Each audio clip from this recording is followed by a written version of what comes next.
ஓம்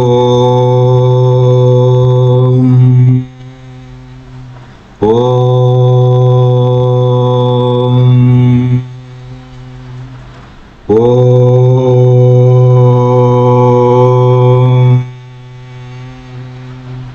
ஓம் come கணபதயே நமஹ. ஓம் some சரஸ்வத்யே நமஹ. ஓம் கும் குருப்யோ நமஹ. ஓம் பிரம்மா விஷ்ணு ருத்ர மகேஸ்வர சதாசிவ துர்கா லட்சுமி சரஸ்வதி சாவித்ரி ராதா தேவ்யை நமஹ. ஓம் பிரசீத விஸ்வேஸ்வரி விஸ்வ பிரசீதே பிரசீத விஸ்வேஸ்வரி வேதரூபிணி பிரசீத மாயாமே மந்திர விக்கிரகே பிரசீத சர்வேஸ்வரி சர்வரூபிணி. ஓம் சாந்தி சாந்தி சாந்தி. ஓம் ஆனோ பத்ராஹ கிருதவோ யந்து விஸ்வதஹ. சதாசிவசமாரம்பாம் சங்கராச்சார்யமத்யமாம் அஸ்மத்ஆச்சார்யவர்யந்தம் வந்தே குருபரம்பராம். சர்வவேதாந்தசித்தாந்தகோச்சரம் தமகோச்சரம் கோவிந்தம் பரமானந்தம் சத்குரும் பிரணதோஸ்மிஹம். ஓம் ஸ்ரீ சத்குரு பரமாத்மனே நமஹ. பக்த கோடிகள் அனைவருக்கும் என்னுடைய நமஸ்காரம். அம்பாள் கருணையினாலையும் ஆதிசங்கர பகவத்பாதர் அனுகிரகத்தினாலையும் நாம் இப்பொழுது சௌந்தர்யகிரியங்கிறதான மகாஸ்தோத்திரத்தினுடைய அர்த்த மகாத்மங்களை தெரிந்து கொள்கிறோம். இன்று 83வது ஸ்தோத்திரம். இதற்குரியதான மந்திரம் ஓம் ஸ்ரீ கிரிசுதாயை நமஹ. ஓம் ஸ்ரீ கிரிசுதாயை நமஹ. பகவத்பாதர் ரொம்ப பிரியமான, அம்பாளை ரொம்ப செல்லமாக கூப்பிடுறதான புண்ணிய நாமம் இது. இந்த ஸ்தோத்திரத்தினுடைய பலஸ்ருதி என்பது சேனையை அடக்க, சதுரங்க சேனைன்னு கேள்விப்பட்டிருப்போம். காலால் படை, குதிரைப்படை, யானைப்படை, ரதப்படை, இப்படி 4 விதமான படைகள் சூழ்ந்து ஒரு யுத்தம் நடக்கிறது. இந்த யுத்தத்துக்கு பெரிய மாற்ற கருத்தும் கிடையாது. இப்போவும் ஆல்மோஸ்ட் சேம் ட்ரெண்ட் தான் ஃபாலோ பண்றா. எல்லா மனுஸ்மிருதியிலையும் அர்த்தசாஸ்திரத்திலையும் ராஜதர்மத்திலும் மேல என்ன சொல்லியிருக்கோ அதெல்லாம் தான் இன்னைக்கும் ஃபாலோ பண்ணிட்டு வரா. எதற்காக இந்த சேனையை ஸ்தம்பனம் செய்ய வேண்டும்? முதல்ல அக்னிஸ்தம்பனமாச்சு, அப்புறமா ஜலஸ்தம்பனமாச்சு, இப்போ சேனை ஸ்தம்பனமாச்சு. இது 3 ரொம்ப பவர்ஃபுல்லான 3 ஸ்தம்பனங்கள். மனித உடம்புல பலவிதமான நாடி நரம்புகள் வழியாகலாம் இரத்தோட்டம், மற்ற நீருள்ள பல சத்துக்கள் நம்ம உடம்புக்குள்ள பூராவும் சஞ்சாரம் செய்கிறது. இதெல்லாம் கிரமப்படி முறைப்படி இருந்தால் மட்டும்தான் நம்மளுடைய உடம்பு நம்ம இஷ்டத்துக்கு சொன்னதுக்கு கேட்டு அதனால உபகாரம் இருக்கும். பகவன் நாமாவை சொல்ல சொல்ல, இறைவனுடைய திருவுருவங்களை தியானம் செய்ய செய்ய நம்மளுடைய உடம்பு அதனுடைய பூர்ணதை அப்படின்னு சொல்லக்கூடியதான துஷ்டி புஷ்டியில சென்று சேருகிறது. அப்ப ஆரோக்கியமான வாழ்க்கையை நம்மளால பெற்றுக்கொள்ள முடியும் என்பதுதான் இந்த பலஸ்ருதியினுடைய எல்லாம் நோக்கம். சங்கல்பம் சேனா ஸ்தம்பன சித்தியர்த்தம் த்ர அசீதி ஸ்லோகம் ஜபேது. இந்த ஸ்லோகத்துல எந்த அங்கத்தை வர்ணிக்கிறார் அப்படின்னு பார்த்தோம்னா, பகவத்பாதர் பராசக்தியை சிரசிலிருந்து பாதம் வரைக்கும் உற்று பார்த்து ஒவ்வொரு அங்கங்களையாக அம்பாள் அவருடைய புத்தியில பிரவேசம் பண்ணி அவருடைய திருநாக்கு வழியாக எல்லாம் வெளியே வர வேண்டுமோ, எப்படியெல்லாம் புகழ வேண்டுமோ, எப்படியெல்லாம் ரசிக்க வேண்டியமோ அதையெல்லாம் முறைப்படியே செஞ்சு வருகிறார். மேலிருந்து கீழே வர வர வர என்ன பண்றார் அப்படின்னா, அவருடைய தனிவும் பணிவும் அதிகமாகிறது. காரணம் என்னன்னா, இறைவனுடைய திருவடிகள் தான் நமக்கு தேவை. சன்னியாசிக்கும் அதுதான் தேவை, கிரகஸ்தனுக்கும் அதுதான் தேவை, மற்ற எல்லா விதமான ஜீவராசிகளுக்கும் இறைவனுடைய திருவடிகள் தான் ரொம்ப முக்கியம். அந்த திருவடிகளை அடைவதுதான் பரமபதம் அல்லது சாயுஜ்யம் என்று சொல்லப்படுகிறது. இறைவனுடைய பாதத்துல போய் சேர்றதுக்கு அளவுக்கு தான் ஜீவாத்மாக்களுக்கு அதிகாரம் உள்ளது. இதுக்கு மேல சஞ்சாரம் பண்றது ரொம்ப கஷ்டம், கடினம். வியாக்கியானம் பண்றதுக்கும் ரொம்ப முடியாத இது வாக்குக்கு அதீதமாக இருக்கக்கூடியதான் நிலைதான் இறைவனுடைய இந்த குணதத்துவம். ஆகவே பராசக்தியினுடைய முழங்கால்களின் கீழ்ப்பகுதியை பற்றி வர்ணிக்கிறார். முட்டி, அதாவது 10வது ஜங்ஷன் உடம்புல. மாணிக்க மகுடாகார ஜானுத்வய விராஜிதாய நமஹ லலிதா சஹஸ்ரநாமத்துல மாதுரவதாரம் அப்படிங்கிறதான பிரதம அத்தியாயத்தில் நாம் பார்த்திருப்போம். இந்த தேவியின் முழங்கால்களுக்கு கீழ்ப்பகுதி இருக்கக்கூடியதான பாகத்தை தான் இந்த ஸ்லோகத்தில் வர்ணனை செய்கிறார். ஜபிக்க வேண்டியதான வழிமுறை: காலை நேரம் கிழக்கு அல்லது வடக்கு முகமாக அமர்ந்து 12 நாட்கள் தினமும் 1000 தரம் இந்த ஸ்தோத்திரத்தை ஜபம் செய்தால் அவர்களுக்கு சித்தி அடைகிற பட்சம் யானைப்படை, குதிரைப்படை, தேர், கால் படை போன்றதான எல்லா விதமான படைகளையும் சேனைகளையும் ஸ்தம்பனம் செய்து வைக்க முடியும். மகாபாரத யுத்தத்துல சில இடங்கள்ல இந்த அஸ்திர பிரயோகங்கள் நாம் பார்த்திருப்போம். சேனைகள் எல்லாம் ஒரு நிமிஷத்துக்கு என்ன நடந்ததுன்னே தெரியாது, அப்படியே ஸ்தம்பனம் ஆயிடும். கிருஷ்ண பரமாத்மாவே இந்த ஸ்தம்பனத்தை பிரயோகம் செய்கிறார். அப்படிதான் இந்த குருசேனைக்கும் பாண்டவ சேனைக்கும் நடுவே அர்ஜுனனுடைய தேரை வந்து கிருஷ்ண பரமாத்மா நிப்பாட்டி 18 அத்தியாயங்கள்ல நூற்றுக்கணக்கான ஸ்லோகங்களே சொல்லி முடிக்கிறார். இவர் சொல்லி முடிக்கிற வரைக்கும் இதெல்லாம் கேட்டு பாடா சும்மா யுத்தத்துக்கு வந்தவா 2 பக்கத்துலையும். ஆனா அவ 2 பேருக்கு என்ன நடந்ததுன்னே இங்க தெரியாது. ஸ்தம்பனம் பண்ணிட்டார். அவ என்னமோ இப்பதான் வந்து சேர்ந்து நிற்கிறோம் அப்படிங்கிற மாதிரி வெயிட்டிங்கோட களைப்பே தெரியல அவங்களுக்கு. இந்த காலத்துல எல்லாம் வந்து பஸ் ஸ்டாப்ல ட்ரெயினுக்கு எல்லாம் போய் வெயிட் பண்ண நேரத்தில் இப்போ வருமா இப்போ கவலையே கிடையாது யாருக்குமே. எல்லாம் அந்த ஃபோனை வச்சுட்டு ஏதாவது வெள்ள என்டர்டைன்மெண்ட் பார்த்து உட்காந்துருப்பா. ட்ரெயின் வந்தால் வரட்டும், லேட் ஆகட்டும், நமக்கு என்ன, நமக்கு இப்போ என்டர்டைன்மெண்ட்டுக்கு வழி இருக்கு. ஏதோ இப்போதான் வந்து என்ன மாதிரி ஸ்டேட்டில் வந்து நிற்கிற மாதிரி ஒரு பாவனை வரும். அதுபோல இந்த ஸ்தம்பன பிரயோகங்களால பாஸ்ட் ப்ரெசன்ட் ஃபியூச்சரை கூட ஸ்டாப் பண்ண முடியும் அப்படிங்கிறதான தத்துவத்தை தான் எடுத்து சொல்லுகிறது. அதாவது இறைவனுடைய திருவடிகள் அடைக்கலம் அடைந்தவர்களுக்கு நேற்றொன்று நாளை என்பதை பற்றி கவலை இல்லை. வாழ்க்கையில அவங்களுக்கு வந்து பிராரப்த கர்மம் என்பது வந்து திரும்ப அது உறைந்து வரவே செய்யாது. அது பக்குவமே ஆகாது, அங்கேயே இருக்கும். அப்படி பிராரப்த கர்மம் வந்து மெச்சூர்ட் ஆனா தானே இன்னொரு ஜென்மா கிடைக்கணும். அந்த விவகாரமே இருக்காது. பிராரப்த கர்மம் மொட்டாகவே இருக்கும், அது விரியவே செய்யாது, அதாவது மெச்சூரிட்டி ஆகாது, அது அப்படியே ஃபிக்ஸட்லேயே இருக்கும். இதுக்கு தான் ஸ்தம்பனம்னு பேர். ஆகவே பராசக்தியருடைய திருவடிகளை யாரெல்லாம் அடைக்கலம் அடைந்து வழிபாடு செய்வார்களோ அவர்களுக்கு இனி ஒரு பிறவி என்பது இருக்காது, ஸ்தம்பனமாகிவிடும். எந்த பிரச்சனையையும் அவங்கள நான் வந்து தீண்டாது, அது அந்தந்த இடத்துல அங்கங்கே ஸ்டாப் ஆகிடும், யாருமே வரமாட்டான். அப்படி உன்னதமான சுபிக்ஷமான சந்தோஷகரமான வாழ்க்கையை பக்தனால அடைய முடியும். இதற்கு தேவை சக்தியினுடைய அம்பாளுடைய இந்த உத்தமமான ஸ்தோத்திரங்களை ஜபம் செய்து சித்தி அடைவதுதான் மேன்மையானது அப்படின்னு பகவத்பாதர் இந்த ஸ்தோத்திரத்துடைய பலஸ்துதியாக சொல்லுகிறார். நிவேத்தியம் தேன் வெல்லம் சேர்த்ததான பாயசம், சக்கர பொங்கல். இதற்குரியதான மந்திரம் சதுராகிருதி சமச்சதுரம் அப்படிங்கிறதான ஒரு சக்கரம். அது உள்ளே ஓம் சும் ஓம் அப்படிங்கிறதான பீஜாட்ச மந்திரத்தை மேலிருந்து கீழே வரைக்கும் எழுதி வருது. ஓம் நடுவில் சும், அதுக்கு கீழே ஓம்.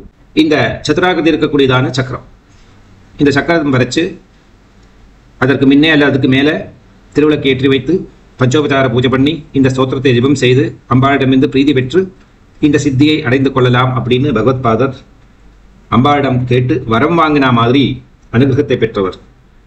ஸ்தோத்திரம் என்ன சொல்றது? பராஜேதும் ருத்ரம் த்வி குண சரகர்பௌ கிரிசுதே நிஷம்கௌ ஜங்கே தே விஷம விசிகஹ பாடமகிருத யதக்ரே திருஷ்யந்தே தச சரபலாஹ பாதயுகளி நகாக்ராச்சாத்மானம் சுரமகுடசாணைக நிசிதாஹ. பராஜேதம் ருத்ரம் द्विगुणशरद्गर्भौ गिरिसुते निशङ्घौ जङ्गेते विषमविशिखो पाठमकृता यदग्रे दृश्यन्ते दशशरफलाः पादयुगली नखाग्रचत्मान சுரமகுட சாணைக நிசிதாக. ரொம்ப அற்புதமான ஒரு கற்பனை. பகவத்பாதர் அம்பாளுடைய இந்த 2 முழங்கால்களை கணங்கால் கண்கால் அப்படின்னு பேர் இருக்கு. இந்த அங்கங்களைத்தான் பகவத்பாதர் உற்று பார்க்கிறார். ரொம்ப விசித்திரமான சுவாரஸ்யமாக இருக்கிறதான ஒரு அர்த்தம் இதுக்கு கொடுத்திருக்கார். இந்த ஸ்லோகத்தை ஜெபம் செய்து இந்த ஸ்லோகம் வழியாக நமக்கு தெரிவிக்கிறார். அவர் அம்பாளை பார்த்து எப்படி விண்ணப்பம் சொல்லுகிறார் அப்படின்னா, மகாமாயே பார்வதி தேவி கிரிசுதே, பர்வதராஜனுடைய புத்திரியான மகாதேவி மன்மதனுக்கு வந்து பரமேஸ்வரனை வெல்வதற்காக அவர் என்னெல்லாம் பண்ணலாம், எப்படியெல்லாம் பண்ணலாம் எல்லாம் பிளான் பண்ணார். ஏன்னா சாதாரணமான ஆள்களை வந்து ரொம்ப சுலபம், மன்மத மனசால் நினைச்சாலே போரும் எல்லா அடிமைகள் ஆயிடுவார்கள். பரமேஸ்வரன் அப்படி கிடையாது. பரமேஸ்வரனை வெல்வதற்கு ஸ்பெஷல் வெப்பன்ஸ் எல்லாம் தேவை, ரொம்ப பவர்ஃபுல்லாகவாது இருக்கணும். அது இல்லாமல் அவரை அசைக்க முடியாதுன்னு தெரிஞ்ச விஷயம். ஆகவே மன்மதன் வந்து எவ்வளவு சுவாரஸ்யமாக சாமர்த்தியமாக அம்பாளை முன்னிறுத்தி கொண்டு தன்னுடைய காரியத்தை வென்றார் அப்படிங்கிறதான் இருக்கிற ரகசியம். எப்படி சிகண்டியை நிறுத்தி பீஷ்மர மகாபாரத யுத்தத்தில் கீழ் வீழ்த்தினாரோ அதுபோல அம்பாளை வைத்துக்கொண்டே அம்பாளை முன்னிறுத்தி கொண்டே காமதேவன் அப்படிங்கிறதான மன்மதன் பரமேஸ்வரனை வெல்லுவதற்கு முயற்சி செய்தார். வென்றதன் காரணம்தான் பரமேஸ்வரனுக்கு கோபம் வந்து தன்னுடைய தியானம் கலைந்து அந்த கோபாக்னியினால் அவனை வந்து பஸ்மீகிருதம் பண்ணிவிட்டார். அவரை வெல்லலை அப்படின்னா அவர் தியானத்திலேயே உட்கார்ந்து இருந்திருப்பாரு. அதான் எனக்கு அந்த ஒரு கேள்விக்குரிய தானே. ஒருவர் வந்து அதுக்கு ரெஸ்பாண்ட் பண்ணினார் இல்லை ரியாக்ட் பண்ணார் அப்படின்னு என்ன அர்த்தம்? அவங்க இந்த பாதிப்பு ஏற்பட்டிருக்கு அவங்களுக்கு அப்படி இருக்கும். அதனால எல்லாரும் சொல்லுவா, எல்லா புராண கதத்துலையும் எல்லாரும் சொல்லுவா பரமேஸ்வரன் வெல்ல முடியல. பரமேஸ்வரன் வெல்ல முடியல நான் சொல்ல முடியாது. என்னை பொறுத்த வரைக்கும் பரமேஸ்வரனை வென்றார், ஆனால் அதுக்கு பலன் கிடைச்சது. அதன் பிறகு இன்னும் யாரையும் இந்த மாதிரி டிஸ்டர்ப் பண்ணக்கூடாது அப்படிங்கிறதான ஒரு பனிஷ்மெண்ட்டும் கிடைச்சது. என்னோட அபிப்பிராயத்தில் நான் புரிஞ்சின்றது அப்படிதான். தப்பாவோ சரியாவோ எப்படியோ இருக்கலாம். ஆனால் எப்படியோ தபசு கலைஞ்சுதா இல்லையா? தபசை கலைக்கிறது தானே என்னுடைய முக்கியத்துவம். அதனால என்னோட அபிப்பிராயத்தில் அவர் முதல்ல அந்த காமனுடைய பானத்துக்கு சிக்கினார். ஆனால் அதை ஓவர் கம் பண்ணிட்டார், இம்மீடியட்டாக ஜெயிச்சுட்டார். என்ன அவருக்கு எல்லாத்தையும் ஜெயிக்கக்கூடியதான திறமையும் சக்தியும் இருக்கு. இந்த பானங்களும் காமனும் எல்லாமே சிறந்தார் அப்படிங்கிறத நம்ம பாவனை பண்ணிக்கணும். அதனால பரமேஸ்வரனை வெல்ல வேண்டும் அப்படின்னு காமராஜனான மன்மதனுக்கு ஒரு கமிட்மெண்ட் இருக்கு. தேவர்களுக்கு கொடுத்ததான கமிட்மெண்ட், அதை நிறைவேற்ற வேண்டும். அதனால பராஜேதும் ருத்ரனை தோற்க வைக்கிறதுக்காக திகுண சரகர்பௌ கிரிசுதே, தன்னுடைய பஞ்சபானங்களால மட்டும் பரமேஸ்வரனை ஜெயிக்க முடியுமா அப்படிங்கிறது ஒரு சந்தேகம் அவருக்கு விடுகிறது. ஒரு நேரத்தில் மன்மதனும் ரதி தேவியுமா சேர்ந்து நடனமாடுகிறார்கள், ருதுக்களை மாற்றி பார்க்கிறார்கள். சரத்தை 1, 2, 3 அனுப்பி பார்க்கிறா. இதுல ஒன்றும் அவ்வளோ சீக்கிரம் அசைகிறது இல்லை பரமேஸ்வரன். பரமேஸ்வரன் அசைய வைக்க வேண்டுமானால், தொக்க வைக்க வேண்டுமானால் நாம் என்ன செய்ய வேண்டும் அப்படிங்கிறதான ஒரு கேள்வி மன்மதனுடைய மனசுக்குள்ள மாட்டிக்கிறோம். அதுதான் திகுண சரகர்பௌகிரிசுதே, தன்னுடைய பஞ்சபானங்களை அவர் என்ன பண்ணார் அப்படின்னா இரட்டிக்கிறார். திகுணகா 2ஆக்குறார். 2 10. அந்த 10 பானங்களை எதுல சுமந்து வராராம்? அவருடைய அம்பரா துணி அப்படின்னு சொல்லுவாளே, கொயர், அந்த பாஸ்கெட்டு, ஆரோஸ் வச்சுக்கூடியதா அந்த பாஸ்கெட்டு, அந்த அம்பரா துணியை அதுல 10 பானங்களை அடுக்கி வச்சுக்கிறார். நிஷங்கவ், அந்த அம்பரா துணிங்கிறது எப்படி இருக்கு அப்படின்னா லலிதா சஹஸ்ரநாமத்துல இந்திர கோப பரிக்ஷிப்த ஸ்மரதூணா பஜங்கிகாயே நமஹா, தூணுகள் போன்றது. எல்லாருக்கும் தெரியும், தூணு கீழே பெருசா இருக்கு, மேல ரொம்ப அதோட வாய் கொஞ்சம் குடுங்கி இருக்கு, சின்னதா இருக்கு. அந்த தூணை திரும்பி போட்டா மேல ரொம்ப பெருசா இருக்கும் வாய், கீழே வர வர வர அது சுருங்கி வரும். ஆனா கொழுன்னு நல்லா பளபளப்பான அழகாக இருக்கும். இந்த அம்பரா துணி ஒவ்வொருத்தருடைய அம்பரா துணி ஒவ்வொரு மாதிரி இருக்கும். ஓரோ யோத்தாக்களுக்கும், ஓரோ பலவான்களுக்கும், ராஜாக்களுக்கும் எல்லாம் சிறப்பு அதிகமாக இருக்கும். இப்போ வீணை நாம் பார்க்குறோம் அல்லவா, பலாமரம் தான் அதிகமாக உபயோகப்படுத்துவார்கள். இயற்கையாகவே மஞ்ச வர்ணம் பலாமரத்துக்கு பளபளப்படாக இருக்குமே, இல்லை வாஷிங், அதில் அந்த ஒரு வாஷர்லாம் போட்டு நல்ல கொழு நல்ல பளபளப்பாக இருக்கும் அந்த வீணை. அதுபோல இந்த முன்ன காலத்தில் எல்லாம் இப்போ இருக்கு எல்லாம் இந்த பேங்கோஸ் அப்படிங்கிறதான ட்ரம்ஸ், பேங்கோஸ் யூஸ் பண்ணுறது பார்த்துருக்கீங்களா? இந்த மியூசிக் வேர்ல்டில் இப்படி நம்ம பஜனைகளில் யூஸ் பண்ண டோலக்கி, அது ஒரு பக்கம் வாய் பெருசாக இருக்கும், ஒரு பக்கம் சின்னதாக இருக்கும், அது வளவளவளான்னு இருக்கும். அதில் அதுபோல அம்பாளுடைய இந்த 2 முழங்கால்களும் பளபளபளபளான்னு மின்னறதா, மின்மினா பூச்சி மாதிரி மின்னறது. உடனடியாகவே நம்ம மன்மதன் பார்த்தார், நம்மளுடைய முயற்சியினாலெல்லாம் பரமேஸ்வரனை வெல்றது கஷ்டம். பரமேஸ்வரனுக்கு சமமாக இருக்கிற ஒரே ஒரு தத்துவம் இந்த உலகத்தில் சக்தி ஒருவள் தான். அந்த சக்திக்கு திருமணமாகி பார்க்க வேண்டும் என்பதற்காகத்தான் நாம் எல்லாரும் தேவர்கள் எல்லாம் இந்த முயற்சி செய்கிறோம். ஆகவே அம்பாளுடைய விஷயத்துக்கு அம்பாளையே உபயோகப்படுத்திக்கிறது ரொம்ப நல்லது. பரமேஸ்வரனுக்கு கோபம் வந்தா நாம் என்ன வேணா ஆகலாம். அதனால நம்ம அம்பாளே அடைக்கலம் அடைவோம். அம்பாளே தான் பரமேஸ்வரனை வெல்ல முடியும். அவருடைய கோபத்தையும் வெல்வதற்கு, அவருடைய தாபத்தையும் வெல்வதற்கு, அவருடைய ஆசையும் வெல்வதற்கு, அவருடைய அனுகிரகத்தையும் வெல்வதற்கு எல்லாத்துக்கும் தகுதி இருக்கக்கூடியதான ஒரே சக்தி இந்த உலகத்துல உமை என்கிறதான இந்த பராசக்தி ஒருவள் மட்டும்தான். ஆகவே அம்பாளையே நாம பயன்படுத்திக் கொள்வோம்.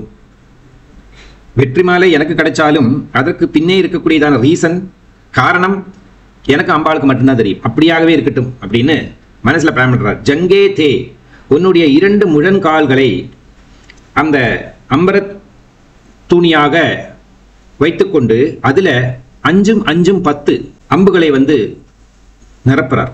எப்பேற்பட்டதான அந்த அம்புகள்?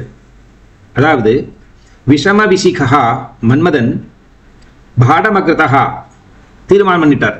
அம்பாடு இந்த 2 முழங்கால்களை நமக்கு அம்பர துணிகளாக மாற்றி வைத்துக்கொண்டு அதுல இருக்கக்கூடியதான அந்த பாதங்கள் இருக்கல்லவா, பாதத்துல விரல்கள் இருக்கு, 5 5 10 பதாங்குலியம் சொல்ற மாதிரியே அந்த பாதத்தில் இருக்கக்கூடியதான 5 5 10 விரல்கள், அங்குலியங்கள். எதக்ரே அந்த பாதங்குலியங்களுடைய ஓரோ அங்குலியம் இருக்கு, அந்த ஒவ்வொரு அங்குலியங்களும் ஒரு அஸ்திரமாகி விடுகிறது. அஸ்திரமாக பயன்படுத்தி கொண்டார் மன்மதன். திருஷ்யந்தே, அப்பா அவருடைய கண்ணில் படுறது. ஒன்று பண்ணுவோம், அம்பாளுடைய இந்த 2 முழங்கால்களை நம்மளுடைய தோணியாக்கி வச்சு கொடுக்கிறது. அந்த துணியில அந்த பாதங்கள் போய் சேர்ந்து அந்த பாதங்கள் இருக்கக்கூடியதான 5 5 10 விரல்களை அஸ்திரங்களாக நம்ம உபயோகப்படுத்திக் கொள்ளலாம்.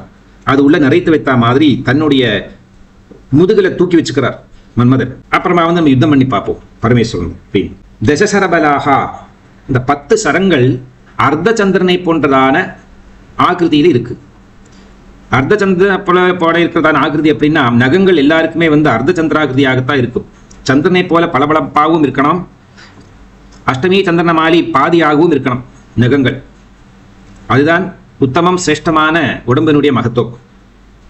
பாதயுகலி நகாகிரச்சத்மானம், இந்த 2 பாதங்களுடைய நகாகிரங்கள் என்பது பளபளபளான்னு மின்னறது.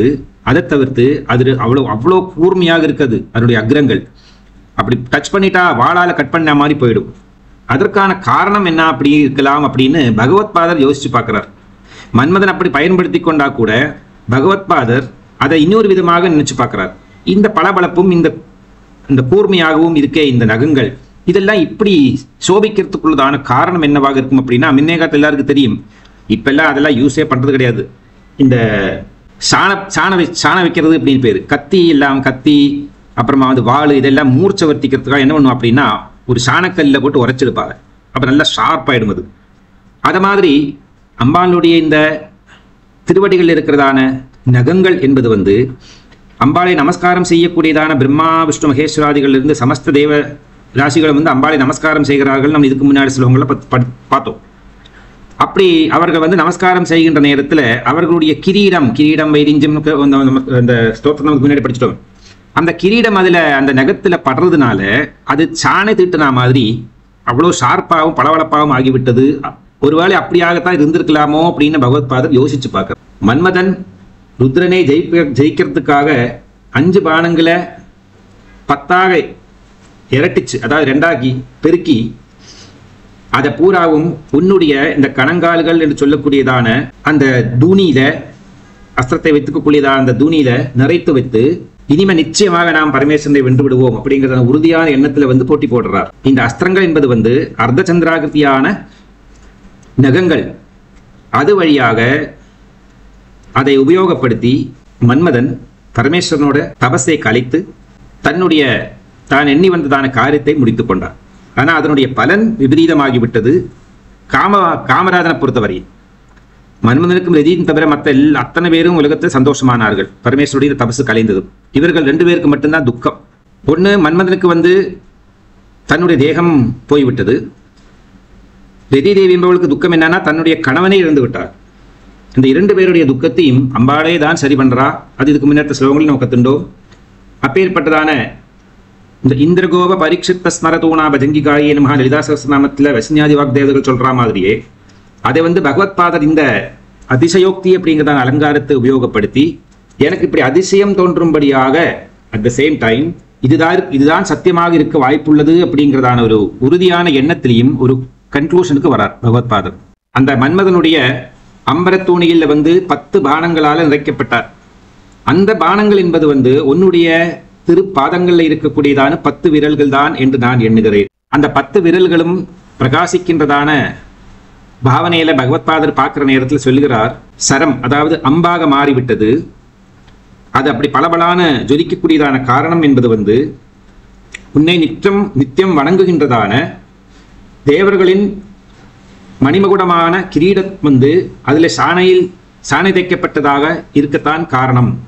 அல்லது அவர்களுடைய அந்த நித்திய நமஸ்காரம், அவர்களுடைய கிரீடம் என்பது உன்னுடைய இந்த கால் விரல்களில் இருக்கக்கூடியதான நகத்துல சாணைக்கல்ல போட்டு உரைச்சா மாதிரி பளபளப்ப அதிகமாக தூண்டி விடுகிறது என்று நான் எண்ணுகிறேன் அப்படிங்கிறார் பகவத்பாதர். இந்த கணுக்கால் என்பது காலபுருஷனுடைய 11வது பாவம், அதாவது 11வது ஸ்தலம். ஒரு உடம்புல 12 ஸ்தலங்கள். அந்த 12 ஸ்தலங்களை தான் 12 பாவம் அல்லது 12 ராசி சக்கரம் என்று ஜோதிஷ் சாஸ்திரத்துல சொல்லுகிறது. அப்படி இந்த 11ஆம் பாவத்துக்கு என்ன மகத்துவம் அப்படின்னா, எல்லாத்தையும் கொடுக்கக்கூடியது இந்த பாவம். மன்மதனுக்கு பரமேஸ்வரனை நான் வெல்ல போகிறேன் அப்படிங்கிறதான சட்டம் கட்டின்னு புறப்பட்டாச்சு அவரோட யுத்தம் பண்றதுக்காக. திரும்பி சென்றால் பிரம்மாவிடமிருந்து சாபம் கிடைக்கும், விஷ்ணுவுடைய கோபத்துக்கு ஆளாக வேண்டியிருக்கும். இவர்கிட்ட இருந்தெல்லாம் நாம் அடிபட்டு சாகிறத விட பெட்டர் பரமேஸ்வரன் கோபம் அவரால் எரிக்கப்பட்டேனா இனிமே எனக்கு ஒரு ஜென்மம் உண்டாகாது. ஏன்னா சிவனுடைய கையிலிருந்து யாருக்காவது மரணம் ஏற்பட்டால் அவருக்கு புனர்ஜென்மம் கிடைக்காது. சர்வ அபீஷ்டம் கிடைக்கக்கூடிய இடம் இந்த 11ஆம் பாவம். ஜோதிஷ் சாஸ்திரத்துல அத்தனை பேருக்கு ஜாதகம் இருக்குமே, அதுல 11வது பாவம் இருக்குமே. 11ஆம் பாவத்துக்கு என்ன பிரமாணம் சொல்றது அப்படின்னா, சர்வாபீஷ்டாகமோ ஜேஷ்டபிராதா ஜாதா நிஜாத்மஜாக வாமகர்ணோ அர்த்தலாபஸ்ச சிந்தியாகேக திசேனதி. அதாவது சர்வாபீஷ்டங்களையும் கொடுக்கக்கூடியதான இடம் இந்த 11ஆம் பாவம். ஒருவருடைய ஜாதகத்துல 11ஆம் பாவங்கிறது சர்வ அபீஷ்டங்களையும் கொடுக்கிறது. மூத்த சகோதரன், தனக்கு மேல் இருக்கக்கூடியதான சகோதரன், தனக்கு பிறந்திருக்கக்கூடியதான புத்திரர்களுடைய நல்வாழ்வு, தனக்கு பிறந்திருக்கக்கூடிய குழந்தைகள் எப்படி இருப்பார்கள் என்பது 11ஆம் பாவத்தை பார்த்து தெரிஞ்சுக்கலாம் அப்படிங்கிறது. சகோதர ஸ்தானம் அது, அதாவது அந்த மூத்த சகோதரனுடைய நிலை எல்லாம் தெரிஞ்சுக்கிறதுக்கு 11ஆம் பாவத்தை பார்க்கலாம். இடது காது, சர்வவிதமான தனலாபம், அஷ்டைஸ்வர்யம், சர்வசித்திப்பிரதம், இதெல்லாம் 11ஆம் பாவத்துக்கு கொடுத்துருக்கா. அப்போ ஒரு மனிதனுக்கு உலகத்துல வாழ்க்கையில் என்ன தேவை அப்படின்னா, சர்வாபிஷ்டம் இருக்கிற எல்லா ராசி சக்கரத்திலையும் வச்சு ரொம்ப முக்கியமான ராசி என்பது 11ஆம் பாவம். 11ஆம் பாவம் சர்வாபிஷ்ட ஸ்தானம்னு பேர் இருக்கு. மற்றதுக்கு எல்லாம் கொஞ்சம் கொஞ்சம் தான். 11ஆம் பாவத்துக்கு பரிபூர்ணமாக பூர்ணமாக கிடைக்கக்கூடியதான ஒரு தத்துவம், அனுகிரகம்.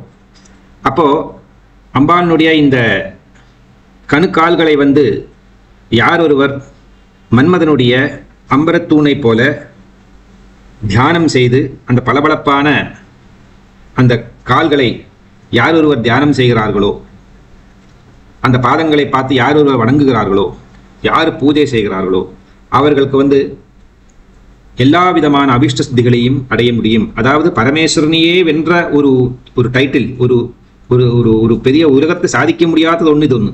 அதை மன்மதன் சாதித்து விட்டான் அப்படின்னா சர்வாபிஷ்டன் அர்த்தம். எதையெல்லாம் உலகத்தில் சாதிக்க முடியாது சொல்லியிருக்கோ அது எல்லாத்துக்கும் மேற்பட்டது சிவனை பிரசாதம் பண்ண வைக்கோ, சிவனுடைய தபஸை கலைக்கோ, சிவனை நேரடியாக பார்க்க வைக்கிறதோ, இதெல்லாம் அப்சல்யூட்லி இம்பாசிபிள் டாஸ்க்கு. அதையே நடத்தி கொடுக்கும்படியான அளவுக்கு மன்மதனுக்கு அனுகிரகம் கிடைச்சது அம்பாளிடமிருந்து என்றால் அதற்கான காரணம் இந்த 11வது பாவமான உடம்பினுடைய இந்த கணங்கால்களை அவன் சரணடைந்து அந்த பாதங்களையே அந்த கால்களையே தன்னுடைய சரமாக்கி வைத்துக்கொண்டு தன்னுடைய அம்பாக்கி உபயோகப்படுத்தி அது வழியாக பரமேஸ்வரனை வெற்றி கொள்ள முயற்சி செய்தார் அப்படிங்கிறதான தத்துவத்தையும் அதுல உபயோகப்படுத்தினதான அந்த அம்புகள் எல்லாம் அதனுடைய கூர்மையான அந்த பாவம் அர்த்த சந்திராகிருதியில் இருக்கக்கூடிய அஸ்திரங்கள் பல தடவை பார்த்துருப்போம் சினிமாவில் டிராமாவில் எல்லாம். அர்த்த சந்திராகிருதி இருக்கிறதான அஸ்திரங்கள் அதுபோல இருக்கிறதான அம்பாளுடைய இந்த பாதங்கள் இருக்கிறதான நகங்கள் துண்டித்து விடும் எல்லாத்தையுமே. இரண்டாவது, நகதீதி சம்சன்ன நமஜன தமோ குணாயே நமஹா. இங்க தமோ குணத்துக்கு அதிபதி பரமசிவன். பரமசிவன் தபஸ் செய்துகிறது சாதாரணர்களுக்கு வெளியிருந்து பார்க்கறது தூங்குறா தோணும், தியானிகளுக்கு தான் தெரியும் இது உச்சகட்டத்தில் இருக்கிற சமாதி நிலை அப்படின்னு. எப்படியோ ஒரு மனுஷன் சும்மா ஒண்ணுமே இல்லாம அப்படி ஜடமாட்டமா இருந்தாருன்னா தமோ குணம் பாதிக்கப்பட்டதுன்னு அர்த்தம். நமஜ்ஜன தமோ குணாயே நமஹா. அந்த பாதபங்கஜத்தில் இருக்கிறதான நகங்களிலிருந்து வரக்கூடியதான பிரகாசம் நம்மளுடைய அஜ்ஞானத்தை விலக்குகிறது, நம்மளை தூக்கத்திலிருந்து எழுப்புறது. அஜ்ஞானம் அப்படிங்கிறதான அந்தகாரம், இல்யூஷன், இக்னரன்ஸு, ஞான சூன்யத்திலிருந்து ஞானியாக்கி நம்மளை வெளியே கொண்டு வருகிறது இந்த பாதங்கள். ஆகவே பிரம்மா விஷ்ணு ருத்ர மகேஸ்வராதிகள் கூட சமஸ்த தேவாதி தேவர்களும் சமஸ்த ரிஷிகணங்களும் எல்லாருமே அம்பாளுடைய பாதத்தில் ஏன் விழுந்து நமஸ்காரம் பண்றாமன் அப்படின்னா அவர்களுடைய அஜ்ஞானம் போக்கிக் கொள்வதற்காக, அந்த அஜ்ஞானத்திலிருந்து விலகி வெளியே வருவதற்கு தான் செய்கிறார்கள். அதுதான் அந்த லலிதா சஹஸ்ரநாமத்தை அப்படி அங்க உபயோகப்படுத்த அந்த திருநாமத்தை. ஸோ நம்மளுடைய அஜ்ஞானம் போகிறது அப்படின்னா ஒரு புத்துணர்வை கொடுக்கறது, அதாவது உணர்ச்சியை கொடுக்கறது, தூங்கி வழிஞ்சிருக்கிறதா நிலையிலிருந்து எழுப்பி விடுறது. அதுதான் இங்க பரமேஸ்வரன் தபத்தியானத்தில் இருக்கிறதான அந்த தபஸில் இருந்து அவரை கலைத்து அவருடைய தபஸை பங்கம் செய்தார். அதற்கு இந்த தமோ குணத்தை வெல்லக்கூடியதான பிரகாசகிருதமான ஞான வடிவமான அம்பாளுடைய திருப்பாதங்களையே காமன், அதாவது காமராஜன், மன்மதன் தன்னுடைய பானங்களாக்கி மாற்றிக்கொண்டான். அதனால சர்வாபிஷ்டங்களையும் அடைய முடிஞ்சது. அதனால பரமேஸ்வரனை வெல்ல முடிஞ்சது. தோக்க வைக்கிறதில்ல, வென்றார். பரமேஸ்வரன் தோக்க வைக்க முடியாது. அம்பாள் கூட்டுன்னு போக மாட்டா பரமேஸ்வரன் தோக்க வைக்கிறது. ஃபர்ஸ்ட் ஆஃப் ஆல் அம்பாள் ஜெயிச்சுட்டு அப்புறமா தானே போன சிவங்கிட்ட. இங்கே எதிர்த்துக்கிட்ட எல்லாத்தையும். இந்த ஒரு சுவாரஸ்யமான ஒரு அழகைத்தான் பகவத் பாதர் அவருடைய கற்பனை உலகத்திலையும் அவருடைய கவி மரபுபடியும் பலவிதமான அலங்காரங்களையும் உபயோகப்படுத்தி கொண்டு அம்பாளை பார்த்து கொண்டு கேட்கிறார்.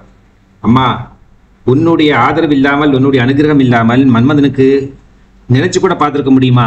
பரமேஸ்வரன் பக்கத்துல உட்கார்ந்து அங்க நிறுத்தமாடி அவருடைய தவசை கலைத்து புஷ்பபானங்களை எய்து காமேஸ்வரன் அப்படிங்கிறதான பரமேஸ்வரனை வெல்லறதுக்கு அவனால முடிஞ்சிருக்குமா உன்னுடைய அனுகிரகம் இல்லாமல்? உனக்கு உன்னுடைய கணவன் பரமேஸ்வரன் அப்படி தமோ குணத்திலேயே தியான யோகத்திலேயே மட்டும் இருந்தா போராது. சிருஷ்டி ஸ்திதி போன்றதான இந்த 3 முக்கியமான கர்மா ஒரு ஜீவனை பொறுத்த வரைக்கும், சிருஷ்டி ஸ்திதி சம்ஹாரம், திரோதானம் அனுகிரகம், அப்புறம் அதை மாற்றெடுப்பதற்காக நீ மன்மதனை உபயோகப்படுத்தி கொண்டாய். நல்ல வேளை மன்மதனுக்கு உங்களிடம் அடைக்கலம் அடையக்கூடியதான ஒரு புத்தி ஏற்பட்டது. அதனால அவனும் உயிர் வாழ்கிறான். பரமேஸ்வரனும் தபஸை கலைத்து கொண்டு வெளியே வந்தார். உங்கள் 2 பேருக்கும் திருமணம் ஆகிவிட்டது. திருக்குமரன் பிறந்தார். சூரபத்னம் போன்றதான அசுரர்கள், சிம்ஹம் போன்றதான அசுரர்கள் இவர்களெல்லாம் வதம் செஞ்சு ஞானக்கடவுளான பாலகுமரனான அந்த முருகப்பெருமானை பெற்றெடுத்து எங்களுடைய சங்கடங்களை எல்லாம் நிவாரணம் செய்தாய் அப்படிங்கிறதான மகத்தத்துவத்தை முருகன் எங்கே இருப்பார்? சவுத்து இல்லையா? சவுத் பேஸ் அவருக்கு, முருகனுக்கு. நார்த்தில் இருந்தால் கூட அங்கேருந்து பிறந்து வெளியே சவுத்துக்கு வந்துட்டார். சவுத் என்பது பாரத மாதாவினுடைய பாதங்கள் போன்றது. இந்தியாவோட மேப் நீங்கள் எடுத்து பார்த்தோம்னா அந்த திராவிட பாகம் இருக்கு, இந்த திராவிட தேசம், அது பாதங்கள் போன்றது. ஆகவே நம்மளுடைய அஜ்ஞானம் போவதற்கும் ஞானம் தெளிவாக பிரகாசிப்பதற்கும் பராசக்தியினுடைய இந்த கணுக்கால்களையும் பாதங்களையும் நித்தியம் பார்த்து கொண்டு நாம் உபச்சாராதிகளை செஞ்சோமானா அபரிமிதமான அபீஷ்ட சித்தியும் சர்வாபீஷ்ட சித்தியும் நடைபெறும். அது வழியாக எல்லாவற்றையும் ஸ்தம்பனம் செய்யக்கூடியதான சக்தி அவர்களுக்கு ஏற்படும் என்பதுதான் இந்த ஸ்தோத்திரத்துடைய நோக்கம். எல்லாருக்கும் தெரியும், செகண்ட் ஹார்ட் அப்படிங்கிறது நம்மளுடைய கணங்கால் தான். அந்த கணுக்காலுக்கு கீழே இருக்க பாகம் தான் நமக்கு செகண்ட் ஹார்ட், 2வது இதயமாக பிரவர்த்தனம் செய்கிறது. இது நன்றாக இருந்தால் ஹார்ட் பிரச்சனை டு சம் எக்ஸ்டென்ட் நம்மளால ஹேண்டில் பண்ணிக்க முடியும். அப்படியே ஒரு சயின்டிஃபிக் மீனிங் இதுக்கு பின்னாடி இருக்கு. எனிவே அதங்க இருக்கட்டும், அதுக்கு இங்கே பிரசஸ்தி இல்லை. நம்மளை பொறுத்த வரைக்கும் அம்பாளுடைய இந்த ஒவ்வொரு அங்கங்களையும் சிறுசிறந்து பாதம் வரைக்கும் பார்த்து வரதான ஒவ்வொரு அங்கங்களையும் பார்த்து நம்ம பூஜை செஞ்சு வந்தோமானா, தியானம் செஞ்சு வந்தோமானா நம்மளுடைய ஜாதகத்தில் இருக்கிறதான இந்த 12 விதமான கோளாறும் அப்பிரத்யட்சமாகிவிடும். இந்த உலகத்துல ஆரோக்கிய ஐஸ்வர்யத்தோடு வாழ்ந்து உடம்பை தியாகம் செஞ்ச பிறகு பரலோகத்துல அம்பாளுடைய வசதியிலே சென்று சௌக்கியமாக இனி ஒரு ஜென்மம் இல்லாமல் அங்கேயே வாழ முடியும். அப்படிங்கிறதான தத்துவம் தான் இந்த மாதிரி உத்தமமான ஸ்தோத்திரங்கள் வழியாக நமக்கு கிடைக்கக்கூடியதான உபதேசங்கள் அல்லது பலங்கள். பராஜேதும் ருத்ரம் திகுணசரகர்பௌ கிரிசுதே நிஷங்கௌ ஜங்கேதே விஷம விசிகோ பாடமகிருதா யதக்ரே திருஷ்யந்தே தசசரபலாஹ பாதயுகளி நகாக்ரச்சத்மான சுரமகுட சாணைக நிசிதாஹ. சர்வம் ஜெகதம்பார்ப்பணமஸ்து. ஹரி ஓம்.